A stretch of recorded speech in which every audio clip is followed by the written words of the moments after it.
Good morning friends.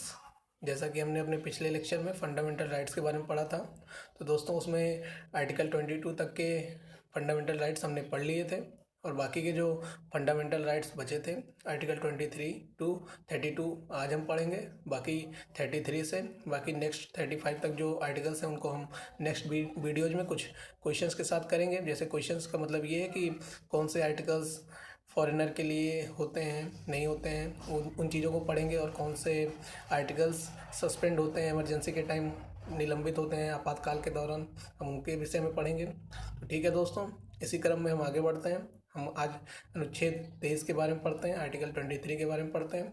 ठीक है दोस्तों, आगे बढ़ते हैं। अनुच्छेद 23 बात करता है दोस्तों मानव तस्करी और भिखारी का निषेध, बिना भुगतान के जबरन श्रम, जिसको हम बेगारी भी कहते हैं। बेगार मतलब इंग्लिश में बेगार कहते हैं और बेगारी भी कहते हैं। मानव तस्करी, ह्यूमन ट्रैफिकिंग जो होती है, इन सब को रोकने के लिए मानव व्यापार भी कह सकते हैं, मानव दुर्व्यापार, और भिखारी का निषेध करने के लिए ये कानून बना है, ये अनुच्छेद है। अनुच्छेद 23 में इसी की बात की गई है। और बिना भुगतान के जबरन श्रम, किसी आदमी से आप ज़बरदस्ती काम नहीं करा सकते हैं बिना उसको पेमेंट दिए, बिना पैसा दिए। तो दोस्तों इसी की बात आर्टिकल 23 में की गई है। तो ठीक है दोस्तों, उम्मीद करते हैं हम आपको ये समझ में आएगा। एक बार आप इसको इंग्लिश वर्जन भी इसका देख लीजिए। Provision of human trafficking and begar, इसके बाद फोर्स्ड लेबर विदाउट पेमेंट। तो दोस्तों यही है, बेगार का मतलब होता है कि फोर्स्ड लेबर विदाउट पेमेंट, किसी से आप ज़बरदस्ती काम करवाइए, उसके बाद उसको पैसा मत दीजिए। तो ये आर्टिकल 23 के अगेंस्ट है। तो दोस्तों ये उसका फंडामेंटल राइट है और हर आदमी का फंडामेंटल राइट है, उससे कोई ज़बरदस्ती काम नहीं करा सकता बिना पेमेंट के। तो ठीक है दोस्तों, आगे बढ़ते हैं। आर्टिकल 24 दोस्तों, अनुच्छेद 24 कहता है हमारा 14 वर्ष के कम आयु के बच्चों को तथ्य की तरह खतरनाक नौकरियों में नियोजित करने से मना करता है। दोस्तों जैसे किसी भी इंडस्ट्रियल एरियाज में आप देख लिए या इंडस्ट्री में देख लिए, बहुत सारे बच्चे काम करते हैं। तो उनमें कुछ बच्चे हो सकता है 18 से कम, 14 से कम उम्र के भी हों। तो दोस्तों हमारा आर्टिकल 24 इसको प्रोहिबिट करता है, इसका प्रोविज़न करता है कि 14 वर्ष से कम के बच्चे काम नहीं कर सकते हैं, उनको नौकरियों में रखने से मना किया जा सकता है। और अगर कोई बच्चे को रखता है 14 साल के कम उम्र के, तो उसके खिलाफ कार्रवाई भी होगी दोस्तों। उस आदमी के खिलाफ, उस कंपनी के मालिक के खिलाफ कार्रवाई होगी अगर वो आर्टिकल 24 का वायलेशन करता है, किसी 14 ईयर के बिलो बच्चे को ऐसे काम पे रखता है, लेबर, एज अ लेबर। तो दोस्तों आर्टिकल 24 आप इसको रिलेट कर सकते हैं। आर्टिकल 24 है तो इधर जो है 24 और 14, तो 24 14 4 दोनों में लास्ट में है, तो आप इसे को रिलेट कर लीजिएगा कि 24 में 14 की बात की गई। तो ठीक है दोस्तों, इसका यही मतलब है कि अनुच्छेद 24 के तहत आप किसी से भी 14 वर्ष के कम जो बच्चे होते हैं उनसे काम नहीं करा सकते हैं, उनसे काम कराना कानूनन अपराध है अनुच्छेद 24 के तहत। ठीक है दोस्तों, आगे बढ़ते हैं। आर्टिकल 25 दोस्तों, freedom of conscience, profession, practice and propagation of any religion. तो दोस्तों इसका मतलब ये है कि आप किसी भी धर्म को मानने का या आचरण करने का और प्रचार करने की अंतरात्मा की स्वतंत्रता प्रदान करता है ये अनुच्छेद 25। मतलब आप किसी भी धर्म को माने, किसी का मतलब आप प्रचार करें, और आपकी ये स्वतंत्रता है कि आप किसी भी धर्म को माने या उसका प्रचार करें, लोगों में उसके बारे में बताएं, अपने धर्म के बारे में। जैसा आपको उस धर्म के बारे में औरों को प्रचार करके जोड़ना है, या जैसे भी वो धर्म का है तो उसको जोड़ना है, तो उसको उन सब चीज़ों को अनुच्छेद 25 में जोड़ा गया। ठीक है दोस्तों, आर्टिकल 25 हमारा ये कहता है कि किसी भी धर्म को मानने, आचरण करने और प्रचार करने की अंतरात्मा की स्वतंत्रता प्रदान करता है। तो ये आपको स्वतंत्र रूप से जान लिया, आप फ्री हैं कि आप किसी भी धर्म को माने या किसी भी धर्म का प्रचार करें। ये आपका फ्रीडम है, ये आपका फंडामेंटल राइट्स है। ठीक है दोस्तों, आगे बढ़ते हैं।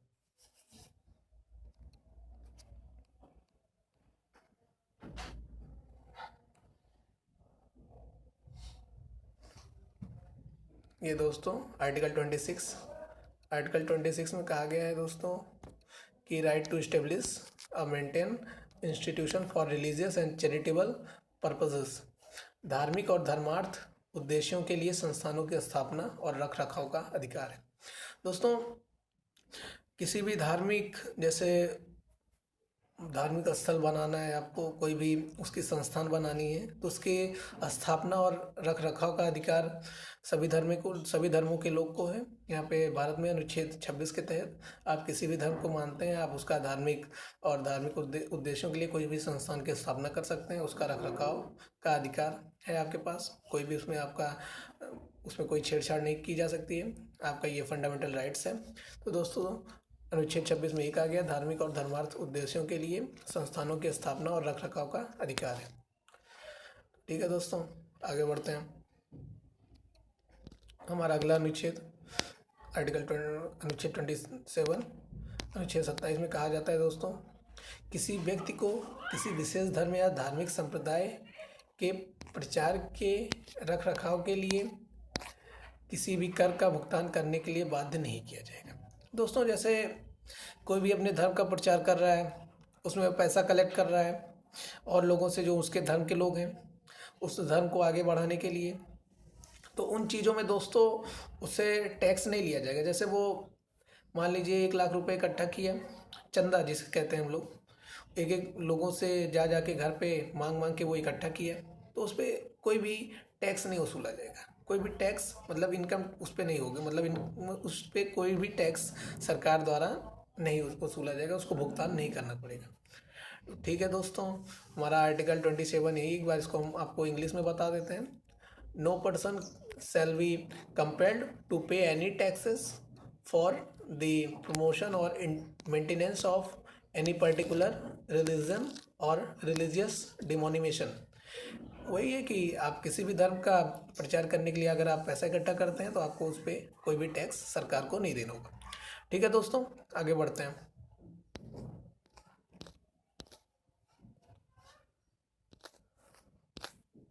हमारा अगला आर्टिकल है आर्टिकल 28। दोस्तों, अनुच्छेद 28 कहता है कि no religious instruction shall be provided in any educational institution wholly maintained out of state the territory of India funds.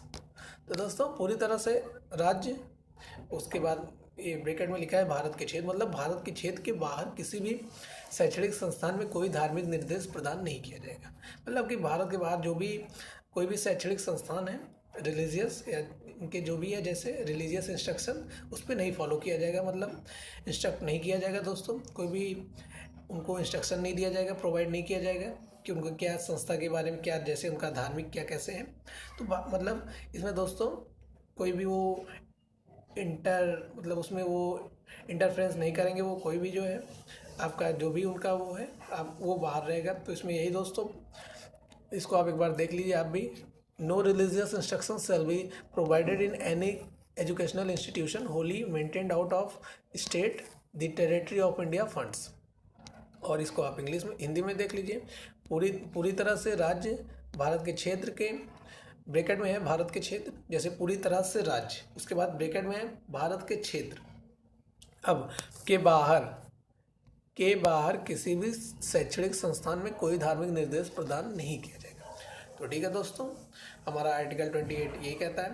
अब हम अपने अगले आर्टिकल की तरफ बढ़ते हैं।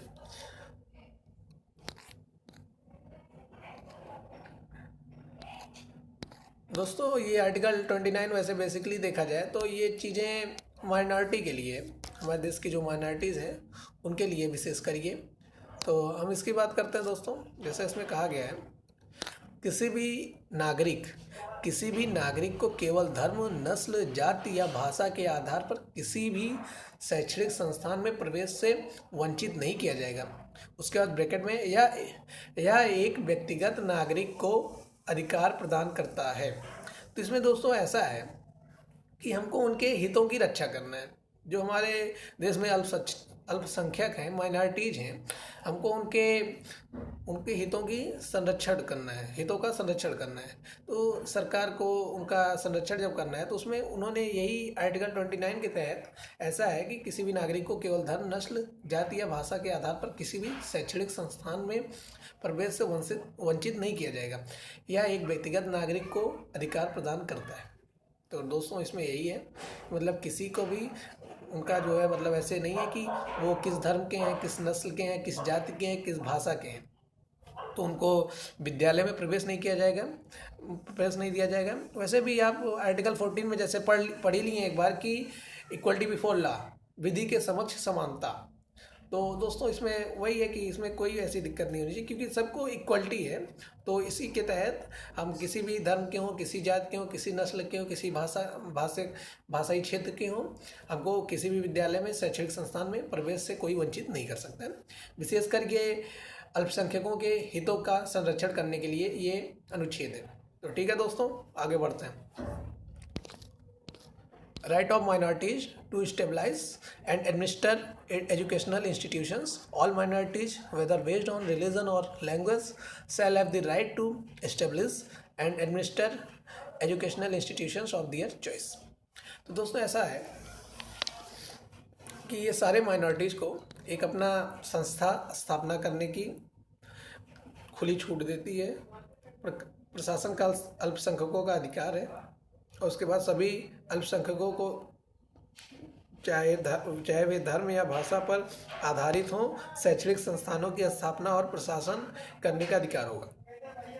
तो इसमें सिंपल सा है कि वो कोई भी इंस्टीट्यूशन बना सकते हैं। जैसे आप देखे होंगे मुस्लिम रिलीजन में जैसे मदरसे बनते हैं, या ये गुरु नानक मतलब ये सिख में भी कुछ बनते हैं, अपना उनका एजुकेशनल रहता है। तो ये माइनॉरिटीज जो हैं, और क्रिश्चियन का भी अपना बनता है, तो इन लोग का जैसे अपना है तो वो अपनी संस्था बना सकते हैं।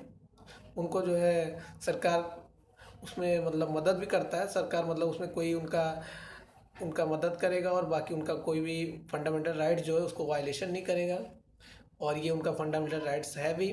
तो वो किसी भी धर्म या भाषा का मतलब ये धार्मिक रूप से ही नहीं दोस्तों, जैसे आप धार्मिक रूप से ही माइनॉरिटी नहीं होती है।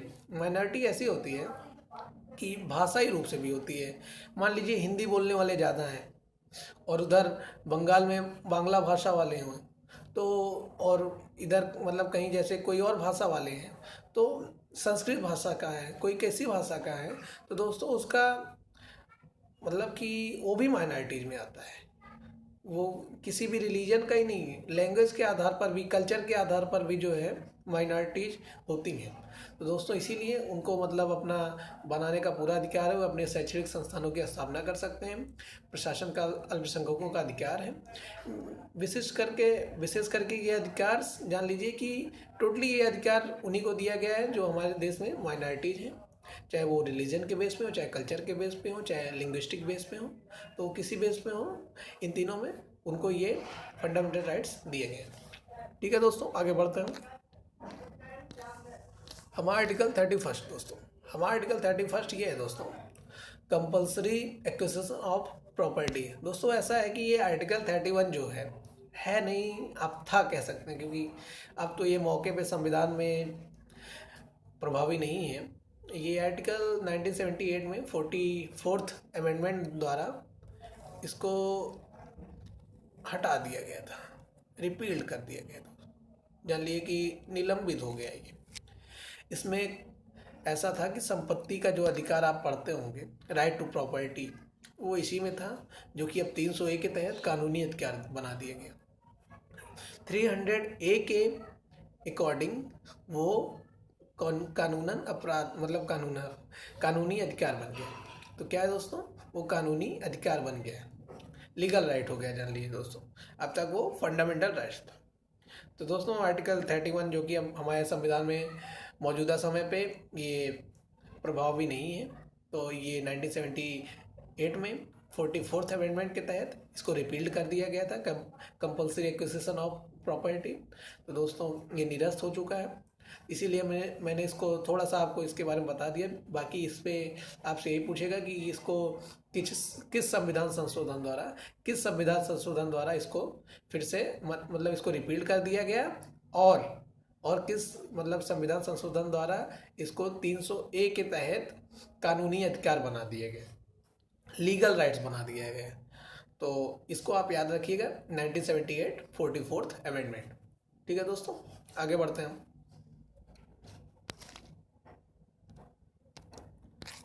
अब दोस्तों बहुत important, very very important article हमारे संविधान का आप कह सकते हैं। डॉक्टर बी आर अम्बेडकर साहब कहते थे, this is a heart and soul of Indian constitution. Heart and soul of Indian constitution, ये भारत के संविधान की आत्मा है, according to doctor B R Ambedkar. ठीक दोस्तों, अगर नाम लगा के पूछे कि भारत के संविधान की आत्मा किसे कहा गया है, तो आर्टिकल 32 जुडिशियल रिव्यू।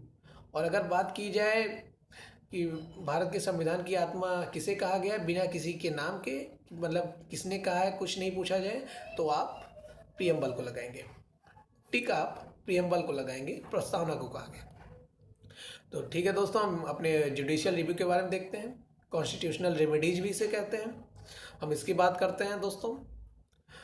ये दोस्तों इसमें रिट जारी की जाती है जब आपके, जैसे आप मान लीजिए आपने घर बनाया, आपने फेंसिंग नहीं की, मतलब कि लोहे नहीं लगाए, कटीलेदार तार नहीं लगाए, तो आप घर कितना भी अच्छा बना लीजिए, आपका घर सुरक्षित नहीं हो सकता। तो आप संविधान कितना भी अच्छा बना लीजिए, कितना भी फंडामेंटल राइट दे दीजिए, कितना भी मौलिक अधिकार आप दे दीजिए लोगों को, लेकिन उसका संरक्षण नहीं हो सकता है, उसका संरक्षण नहीं हो सकता है दोस्तों। तो दोस्तों इसीलिए हमारे संविधान सभा द्वारा जुडिशियल रिव्यू को लाया गया, जो कि रिट जारी कर सकती है सुप्रीम कोर्ट। मैंने SC लिख दिया सुप्रीम कोर्ट को। आर्टिकल 32 के तहत, आर्टिकल 32 के तहत सुप्रीम कोर्ट रिट जारी कर सकती है दोस्तों। और हाई कोर्ट रिट जारी कर सकती है, आर्टिकल 226 रिट जारी कर सकती है high court 226, supreme court 32, high court 226। तो याद कर लीजिएगा दोस्तों, सुप्रीम कोर्ट जो रिट जारी करेगा वो आर्टिकल 32 के तहत करेगा, और हाई कोर्ट जो रिट जारी करेगा 226 के तहत करेगा। तो ठीक है दोस्तों, हम अब देखते हैं कि हमारे रिट कौन कौन से हैं दोस्तों। टोटल दोस्तों हमारे संविधान में 5 प्रकार के रिट हैं। 5 प्रकार के रिट जो हैं हम उनका अपना नाम देखेंगे अभी, और उनके बारे में भी देखेंगे। दोस्तों आप एक चीज़ जानें, जो संविधान सभा थी तो उसमें ज़्यादातर लोग वकील थे, तो वही लोग मतलब संविधान बनाए, तो थोड़ा ये वर्ड जो है कानूनी शब्द लगते हैं, मतलब कि जो कानून के प्रयोग में आते हैं, लॉयर जो करते हैं, जज लोग जो शब्द का प्रयोग करते हैं वो शब्द इसमें है। तो आप इसको थोड़ा गौर से देखिएगा दोस्तों। इसमें ऐसा है, हैबियस कॉर्पस, हैबियस कॉर्पस कहते हैं इसको हम, इसका सही प्रोनाउंसिएशन है हैबियस कॉर्पस। दोस्तों इस रिट में है कि इस रिट को तब जारी किया जाएगा सुप्रीम कोर्ट या हाई कोर्ट द्वारा जब आपके फंडामेंटल राइट्स का उल्लंघन इस प्रकार हो रहा हो कि आप गैर कानूनी रूप से डिटेंट हो, नज़रबंद किए गए हो, या गिरफ्तार किए गए हो, अरेस्ट किए गए हो। आप कोई भी शब्द का प्रयोग यहाँ पे कर सकते हैं कि आपकी गिरफ्तारी हुई है, आप नज़रबंद हुए हैं। तो आप इस अनुच्छेद 32 के तहत सुप्रीम कोर्ट रिट जारी करेगा, या अनुच्छेद 226 के तहत हाई कोर्ट रिट जारी करेगा। हैबियस कॉर्पस, बंदी प्रत्यक्षीकरण, इसको हिंदी में कहते हैं बंदी प्रत्यक्षीकरण दोस्तों। तो आप इसका नाम थोड़ा याद रखिएगा, हैबियस कॉर्पस इंग्लिश में, और वैसे बंदी प्रत्यक्षीकरण। तो दोस्तों इसका यही मतलब है कि आपको अगर कोई गिरफ्तार कर लेता है सरकार द्वारा, या आप गैर कानूनी रूप से कहीं भी नज़रबंद हैं, तो इसके खिलाफ रिट जारी होगी दोस्तों, सुप्रीम कोर्ट या हाई कोर्ट द्वारा रिट जारी होगी। तो ठीक है दोस्तों, पहला रेट हमारा ये है। अब हम दूसरे रेट के बारे में समझते हैं बहुत अच्छे से दोस्तों। आप वीडियो के अंत तक बने रहिएगा, मैं इसको जैसे थोड़ा है दोस्तों रिलेट करके आप पढ़िए। हैबियस कॉर्पस पढ़ें, उसके बाद आप मैंडेबस पढ़िए, प्रोविजन पढ़िए, सर्सरी पढ़िए, और कोई वारंटो पढ़िए। तो एक दूसरे से रिलेट करते चलिए दोस्तों, अंतर आपको अपने आप समझ में आ जाएगा कि लास्ट तक आपने क्या पढ़ा, आपको ऑलरेडी समझ में आ चुका रहेगा दोस्तों। आप वीडियो स्किप मत करिए, आपको इंग्लिश और हिंदी दोनों में कंटेंट मिलता रहेगा। आपको टेलीग्राम चैनल का लिंक भी मिल जाएगा दोस्तों, आप एकदम बेफिक्र मत करिए, बस आप हमारे साथ लग के पढ़ाई करते रहिए, कोई दिक्कत नहीं होगी दोस्तों। मैं सारा आर्टिकल, सारे पार्ट, सारे शेड्यूल्स, मतलब सारे आर्टिकल मैं याद करा डालूंगा आपको। बस आप ऐसे वीडियो में बने रहिए, आप वीडियो देखते रहिए, जितने आर्टिकल्स हैं कॉन्स्टिट्यूशन ऑफ इंडिया में मैं सारे याद करा डालूंगा। बस लेकिन आप साथ बने रहिए, वीडियो को लास्ट तक देखिए, वीडियो को शेयर सब्सक्राइब करिए और लोगों तक पहुंचाइए। मैं चाहता हूं दोस्तों, कुछ भी हो, हमारे देश के सभी नागरिक जो हैं उनको फंडामेंटल राइट्स के बारे में पता होना चाहिए। जैसे उनको अपने अधिकार के बारे में पता होना चाहिए दोस्तों, मौलिक अधिकार जो है उसके बारे में तो अवश्य पता होना चाहिए, चाहे वो पढ़ाई कर रहे हो या ना कर रहे हो, उन सबको ये वीडियो देखना चाहिए। मैं ऐसे वीडियो तो खासकर सबको देखना चाहिए, बाकी और सब पढ़ाई वाले देखें, लेकिन जो और लोग हैं उनको भी ये वीडियो देखना चाहिए दोस्तों, क्योंकि फंडामेंटल राइट्स वेरी इंपॉर्टेंट है, बहुत इंपॉर्टेंट है दोस्तों हमारे जीवन में। ठीक है दोस्तों, आगे बढ़ते हैं, मैंडेमस की बात करते हैं। मैंडेमस दोस्तों, ये रिट इशू की जाती है दोस्तों, मतलब जारी की जाती है कोर्ट द्वारा उस सरकारी अधिकारी को आदेश देने के लिए जो अपने कर्तव्य का पालन करने में विफल हो। तो दोस्तों जैसा कि है, कोई अधिकारी अपना काम करने से इनकार कर रहा, आप PWD ऑफिस गए, बिजली विभाग गए, पोस्ट ऑफिस गए या कहीं गए, बिजली विभाग या किसी में गए आप, अगर कोई अपना काम करने से मना कर रहा है तो आप उसके खिलाफ नोटिस, मतलब उसके खिलाफ रिट जारी हो जाएगी वहाँ से, सुप्रीम कोर्ट या हाई कोर्ट से, परमादेश। आप वैसे भी देख लीजिए, मैंडेमस इंग्लिश में कहते हैं मैंडेमस, इसका सही प्रोनाउंसिएशन है मैंडेमस, और उसके बाद परमादेश हिंदी में कहते हैं परमादेश। अब आदेश इसमें दिख रहा है अंतिम में, परम आदेश, परम आदेश। तो सुप्रीम कोर्ट या हाई कोर्ट इसमें जारी करेगा उस सरकारी अधिकारी के लिए जो अपना काम करने से इनकार कर रहा हो। आप कहीं गए, किसी ऑफिस में गए सरकारी ऑफिस में, वो काम करने से मना कर रहा, उसके खिलाफ रिट जारी होगी कि आप काम काहे नहीं कर रहे हैं। ठीक है दोस्तों, तो परम आदेश, परमादेश यही है दोस्तों। इस रिट में एक आ गया, इस रिट का उपयोग द्वारा उस सरकारी अधिकारी को आदेश देने के लिए किया जाता है जो अपने कर्तव्य का पालन करने में विफल रहा है या अपने कर्तव्य को करने से इनकार कर दिया है, अपना काम फिर से शुरू करने के लिए ये रिट जारी करता है सुप्रीम कोर्ट या हाई कोर्ट, इसलिए ये रिट जारी करता है दोस्तों। ठीक है दोस्तों, आगे बढ़ते हैं। सर्सियोररी, सर्सियोररी कहते हैं दोस्तों इसको, सही प्रोनाउंसिएशन ही है सर्सियोररी। तो दोस्तों इसमें ये है कि ये रिट इशू की जाती है, यह रिट एक उच्च न्यायालय द्वारा, या उच्चतम न्यायालय उच्च न्यायालय को करेगा, उच्च न्यायालय डिस्ट्रिक्ट कोर्ट को करेगा, जिला न्यायालय को करेगा।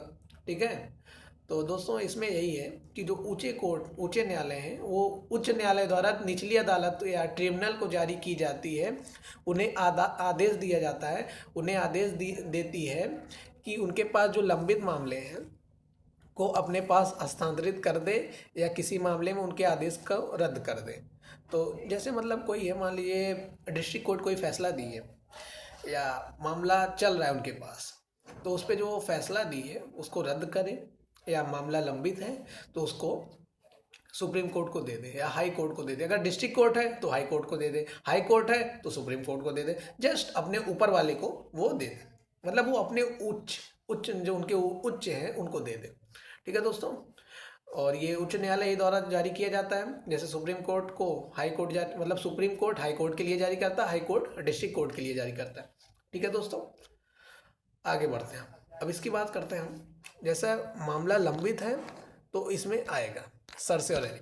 अब इसी से रिलेटेड प्रोविजन भी है, इसीलिए मैं इन दोनों को रिलेट करके पढ़ूंगा। सर्सियोररी और प्रोविजन दोनों एक दूसरे से रिलेटेड है। उत्प्रेषण, इसका हिंदी भी देख लिया, उत्प्रेषण, इसको हम कहते हैं उत्प्रेषण, उत्प्रेषण कहते हैं दोस्तों।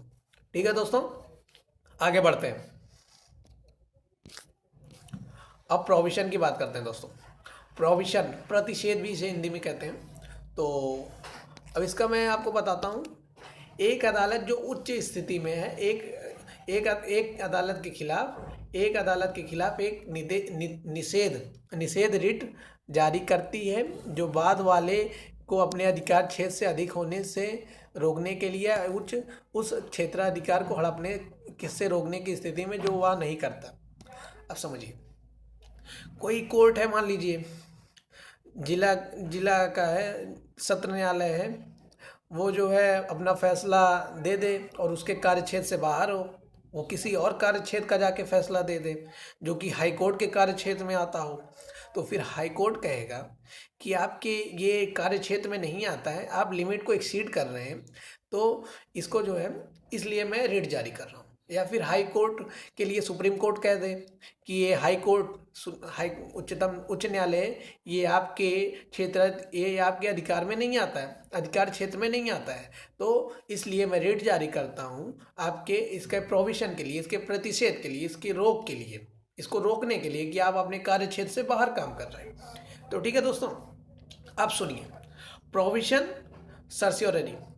आपने एक लाइन सुनी होगी, prevention is better than cure, prevention is better than cure. ठीक है दोस्तों, तो प्रिवेंशन की बात होगी तो प्रिवेंशन से आप पी याद करिएगा प्रोविजन, और क्योर से आप याद करिएगा सर्सियोररी। ठीक है दोस्तों,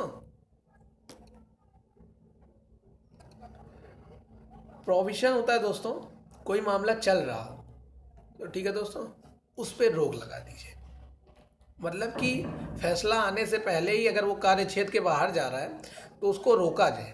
ठीक दोस्तों, प्रोविजन ये हो गया, मतलब रोकना, प्रोहिबिट, प्रोविजन आप जोड़ लीजिए, प्रतिषेध, प्रतिषेध कहते हैं, रोक दिया गया।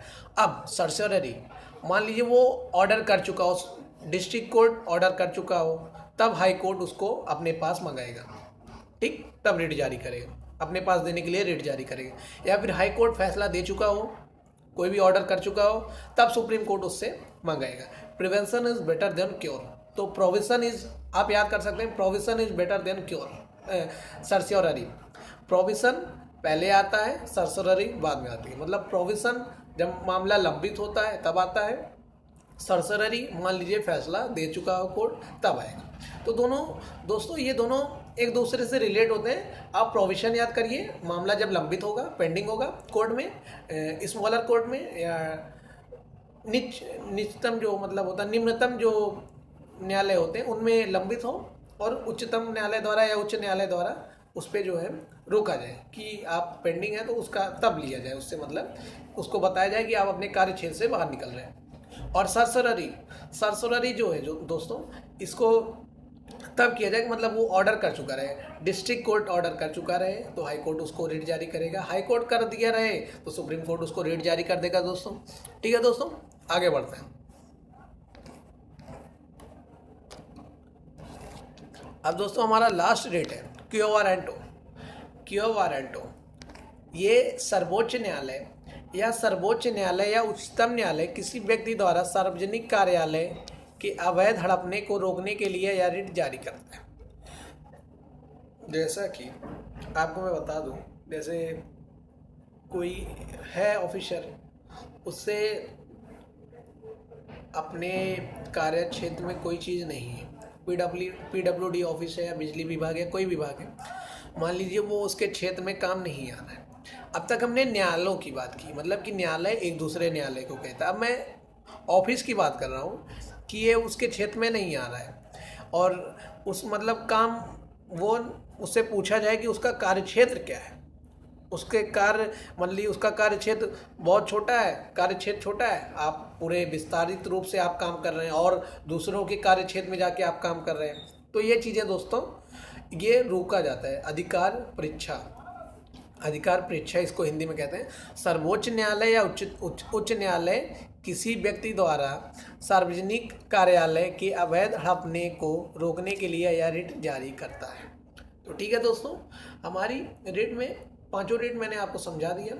पहला हैबेस कॉर्पस जो कि डिटेंशन के मामले में, दूसरा है सर्सियोररी जिसमें दोस्तों हमने बात की है कि कोई मामला जैसे ऑर्डर कर चुकी है कोर्ट, लोअर कोर्ट जो रहेगी तो अपर कोर्ट उस पर सुनवाई करेगा, मतलब उसको कहेगा कि हमारे पास भेज दो, उसको मामला हमारे पास भेज दो, आपके कार्य क्षेत्र में नहीं है, आपके कार्य क्षेत्र में नहीं है। और उसके बाद प्रोविजन जो कि बात करता है कि कोई मामला पेंडिंग चल रहा है, कोई केस में कोई मैटर पेंडिंग चल रहा है तो उसको आपके कार्य क्षेत्र में नहीं है, आप उसको हमारे पास भेज दिए। अगर पेंडिंग है तो प्रोविजन, और अगर लगभग ऑर्डर हो चुका है तो सर्सियोररी, तब ऑर्डर हो चुका है सर्सियोररी। और मैंडेमस की बात दोस्तों तब होगी मैंडमस कि उसका कार्यक्षेत्र पूछा जाए कि उसका कार्य क्या है, उसको बताया जाए कि उसका कार्य क्षेत्र क्या है। जैसे मैंडमस की बात ये है, ये यहाँ पे परमादेश, मतलब उसको आदेश दिया जाए कि उसका क्या क्षेत्र है उसमें काम करने के लिए। जैसे अगर वो काम नहीं कर रहा है, आप गए काम नहीं कर रहा है, तो उसके खिलाफ परमादेश जारी होगा, परमादेश मैंडमस जारी होगा, मैंडमस जारी होगा दोस्तों। ठीक है दोस्तों, आगे बढ़ रहे हैं। हमारा लास्ट था क्वेरेंटो।